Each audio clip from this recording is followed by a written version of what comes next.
Welcome to Watch Mojo. And today we're counting down our picks for the most memorable concert tours that made history and headlines over the years.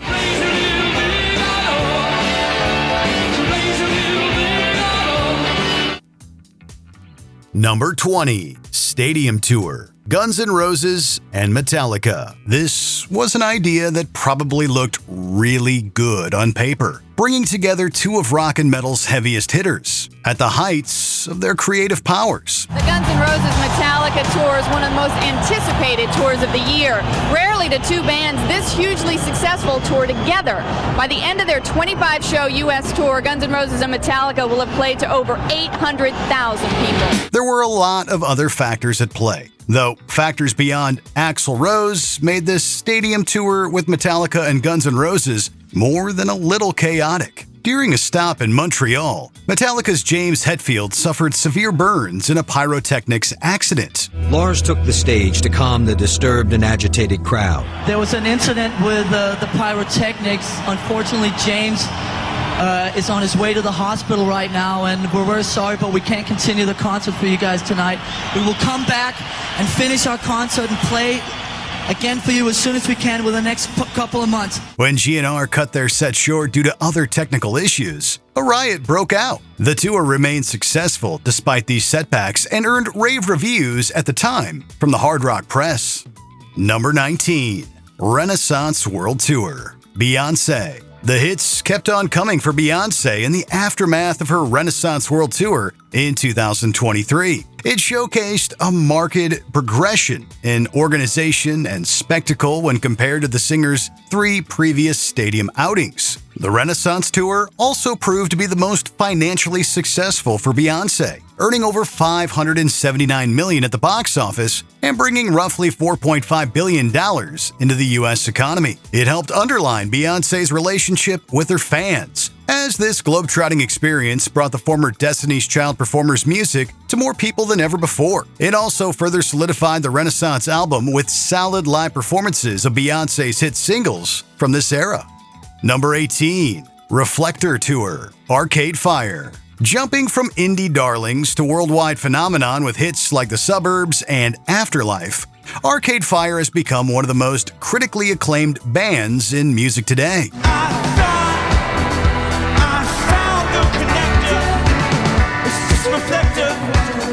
With the Reflector Tour, the Montreal band demonstrated that they could put on a spectacle just as well as they can write beautiful music, while lead singer Win Butler validated himself as a joyful frontman, complete with glass hexagons above the group and fans decked out in their flashiest costumes. The Reflector Tour was a glorious practice in visual and auditory bliss. Number 17, Alive 2007 Tour. Daft Punk. Whoever said that electronic music can't pack stadiums obviously hasn't been listening to the hubbub surrounding France's Daft Punk.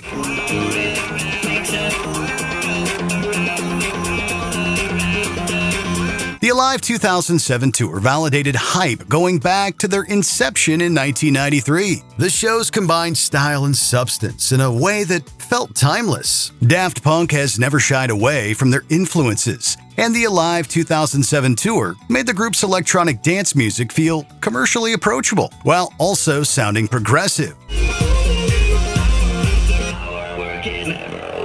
The spirit of pioneers such as Tangerine Dream, Klaus Schulze, and Giorgio Moroder loomed large over Alive 2007, but this tour proved, beyond a shadow of a doubt, that Daft Punk was here to stay.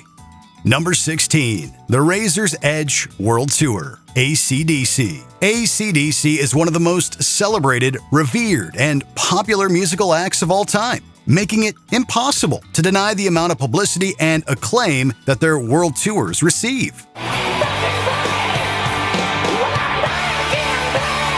Perhaps none was bigger or better than the infamous Razor's Edge World Tour, when AC/DC were at the top of their game. Playing more than 160 shows across the world, the band was touring on their Razor's Edge album and featured fan-favorite songs like Thunderstruck, Back in Black, and Highway to Hell.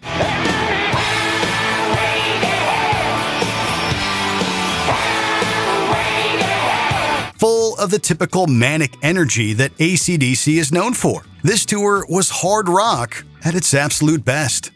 Number 15. The Tour of Life, Kate Bush. As the old saying goes, you had to have been there. Kate Bush has only toured twice in her career, with the most recent being in a 2014 residency at the Hammersmith Apollo in London. The Tour of Life was Bush's first and, to date, only real tour. But boy, was it a doozy.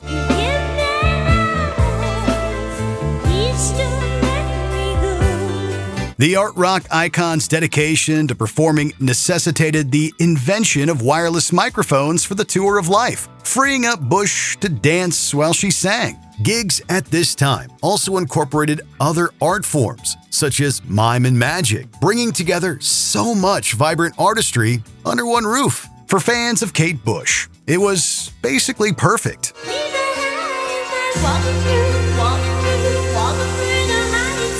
Number 14. The Division Bell Tour, Pink Floyd. This was the last go-round for psychedelic and prog rock elder statesman Pink Floyd. Granted, the group has reunited occasionally to perform for special events, but the Division Bell Tour was the last time they took their incredibly influential music out on the road.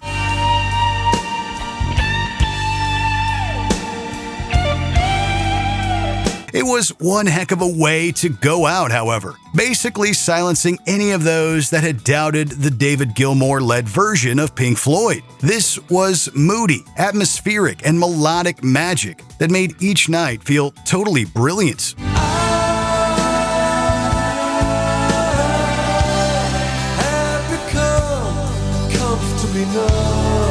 The Division Bell Tour also brought out more stage dynamics and special effects, celebrating Pink Floyd's history, as the group effectively called it quits. Number 13. Farewell Yellow Brick Road Tour, Elton John. Farewell tours are always a bittersweet affair, but at least Sir Elton John was able to go out in style. The classic rock legend's Farewell Yellow Brick Road Tour was an almost 6-year victory lap that took Elton John from the United States to Sweden and every place in between. There were delays due to the COVID-19 pandemic, yet Elton John and his crew still managed to finish the job without any real loss of momentum. A balanced set list of cult cuts and fan favorites also made Farewell Yellow Brick Road feel unique, rewarding those who stuck around and dove deep into the man's work.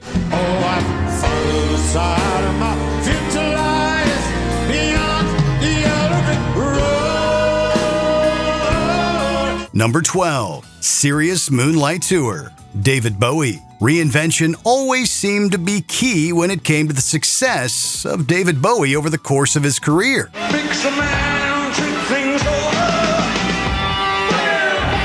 Keeps him loose and hard to swallow. The Sirius Moonlight Tour represented a thin white duke that was ready for the 1980s and ready to dance. Specifically, Let's Dance, which was the title of Bowie's 15th LP, and the album supported by this tour. This was an era of change for Bowie, and this tour reflected the eclectic, upbeat, and funky nature of Let's Dance. Put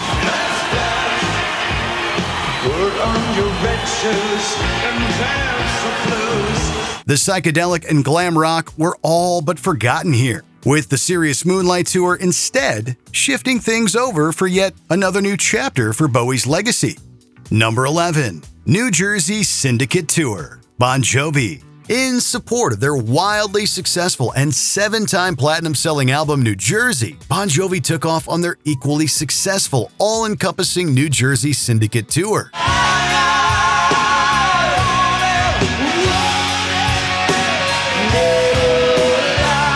It spanned just under 2 years. At the height of their powers, Bon Jovi put on wildly erratic performances night after night. In fact, their energy was so intense and exhausting that the band had to take an extended hiatus after the completion of the tour. Featuring explosive pyrotechnics and even a catwalk above the crowd, Bon Jovi proved to everyone that they could put on a killer show.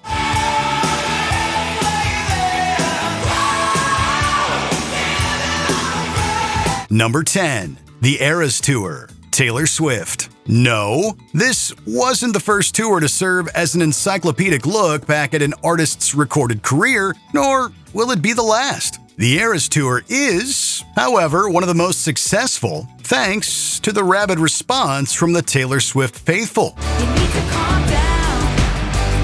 You're being too loud. And I'm just like, This was record-breaking stuff, covering Swift's history and reinventions as an artist, while also cementing her position for the future. The Eras Tour was virtually impossible to avoid when it came to your town, even if you weren't a Swiftie. Additionally, each night's epic runtime and set list were testament to Swift's dedication to perfectionism, while also nailing what her fans wanted each and every time. give it a really deep cut. And baby, now we got bad, but Number 9. Hysteria World Tour, Def Leppard. Def Leppard's Hysteria is one of the best-selling albums of the 1980s, so it's no surprise that the supporting tour for the record would be just as big of a hit.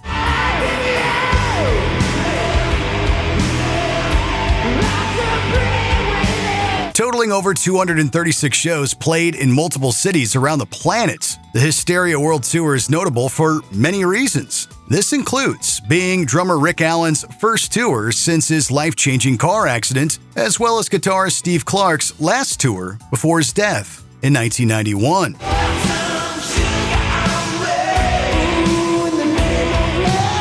With huge production value, such as a 360-degree stage setup, it's not hard to see that Def Leppard brought their A-game to this groundbreaking tour. Number 8. Born in the USA Tour, Bruce Springsteen and the E Street Band. The mid-1980s were truly some of the best times in modern music, and it is without a doubt that Bruce Springsteen's tours are some of the most popular and revered of all time.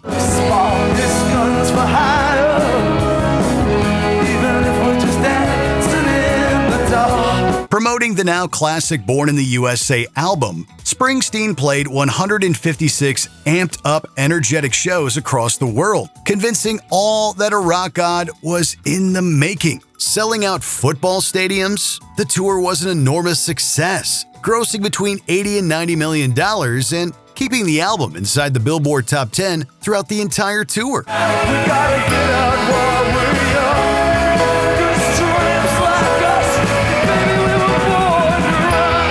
Number 7. Blonde Ambition Tour, Madonna. While Madonna's Sticky and Sweet tour was certainly a revolution, there's no denying the heights that Madonna reached in 1990 with her Blonde Ambition World Tour.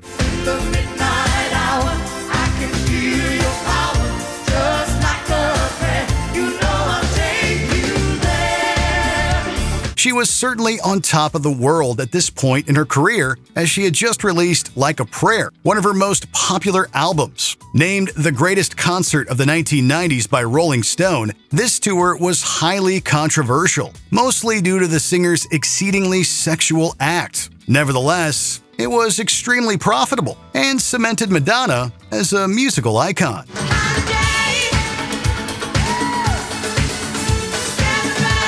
Number 6. Steel Wheels Urban Jungle Tour, The Rolling Stones. The Rolling Stones are certainly no strangers to fantastic concerts. One only needs to look at their Licks and A Bigger Bang tours to realize that this timeless British band can put on a better show than any other band before or since. I see a red door and I want to paint it black. That said, their Steel Wheels Urban Jungle Tour rises above and beyond. Spanning from 1989 to 1990, the band played 115 shows, and the concerts grossed nearly $100 million.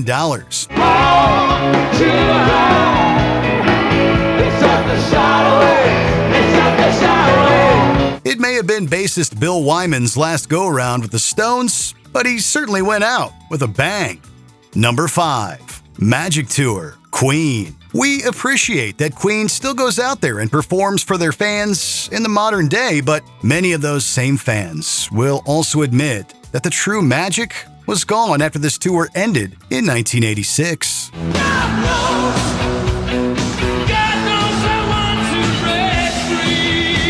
The Magic Tour was ostensibly in support of the album A Kind of Magic, but would be better known for being the final time Freddie Mercury performed with the band. Performances at both Wembley Stadium and Nebworth would go on to become defining visual representations of Queen at this stage of their career. The Magic Tour would also be forever remembered by fans of Freddie and the joy he brought to Queen fans around the world.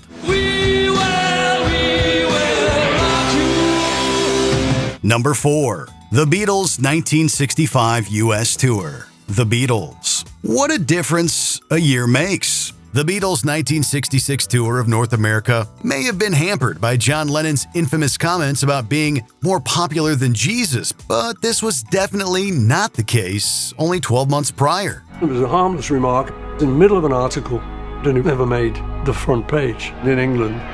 That unleashed a firestorm in the United States. The Fab Four's 1965 tour occurred when Beatlemania was reaching its zenith, a full-on British invasion that saw the group existing as full pop megastars. Iconic gigs at the Hollywood Bowl and Shea Stadium would make history for the group, whose most progressive years were still on the horizon.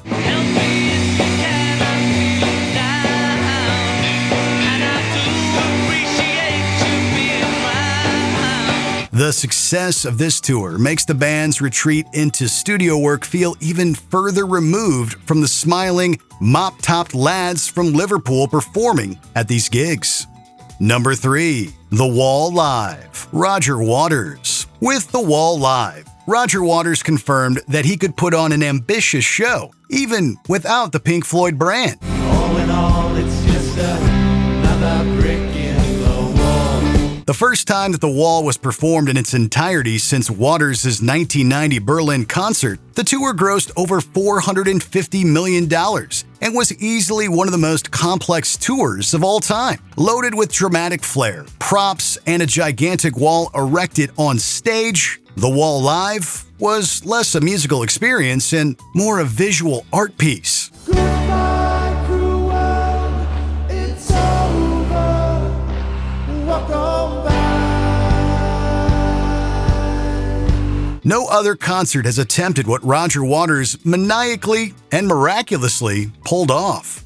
Number 2. Zoo TV Tour. U2. While there's no denying that U2's 360 tour was amazing from a production standpoint, their Zoo TV tour was revolutionary and changed the concept of what a concert could be. It's alright, alright, alright. She moves in mysterious ways. Visiting stadiums throughout 1992 and 1993, the tour was meant to give audiences a new perspective of the band. And boy, did it succeed. It was elaborately staged and satirized the media by giving a sensory overload to the crowd, something you had to see to believe. Well, the streets are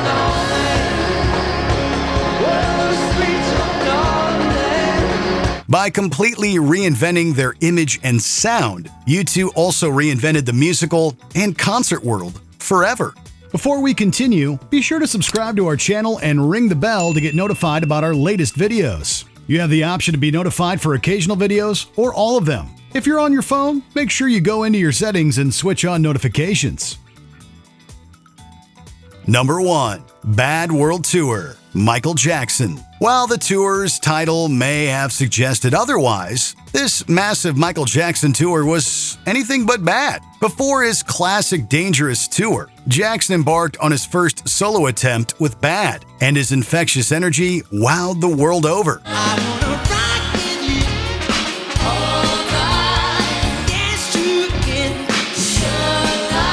Filled with unstoppable songs like Beat It and Billie Jean, Jackson pranced and danced around the stage like only he knew how, amazing everyone with his vocal and physical skills. He may have had his troubles off stage, but on it, MJ was simply untouchable.